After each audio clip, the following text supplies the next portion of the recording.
বিশ্বসেরা sniper legend বিটুকে যেমন পুরো পৃথিবীর ফ্রি ফায়ার প্লেয়ারদের কাছে জনপ্রিয়, ঠিক তেমনভাবে বাংলাদেশে ফ্রি ফায়ার অডিয়েন্স ধরে রাখার জন্য আমাদের স্নাইপার কিং কুরুল ভাইও আমাদের কাছে অনেক বেশি গুরুত্বপূর্ণ।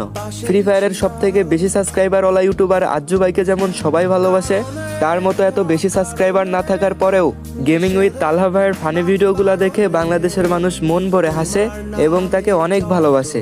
গেম প্লের দিক থেকে হোয়াইট ট্রিপল ফোরকে যেমন পুরো বিশ্বের মানুষ চেনে, ঠিক তেমনিভাবে আমাদের বাংলাদেশের অ্যাস্টেটাইনের জনপ্রিয়তা কম থাকলেও বাইরের দেশের অনেক হ্যাকার লেভেলের প্লেয়ারও তার কাছে হার মানে।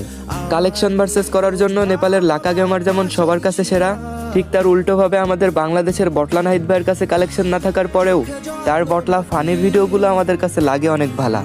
বাইরের দেশের ইউটিউবাররা হয়তো সবার কাছে প্রিয়, তবে আমাদের ছোট ছোট গেমিং ইউটিউবাররাও আমাদের বাংলাদেশের অডিয়েন্সের জন্য অনেক বেশি গুরুত্বপূর্ণ। বাংলাদেশ টপ ওয়ান তালা ভাই, মিস্টার ত্রিপোলার আর ইটস কাব্য ভাই সহ আরও অনেকেই আছে যারা বাইরের দেশের গেমিং ইউটিউবারদের মতো অনেক বেশি জনপ্রিয় না, তবে হাজারো জনপ্রিয় সেলিব্রিটির ভিতরে আমাদের এই ছোট ছোট ইউটিউবাররাই আমাদের কাছে সেরা।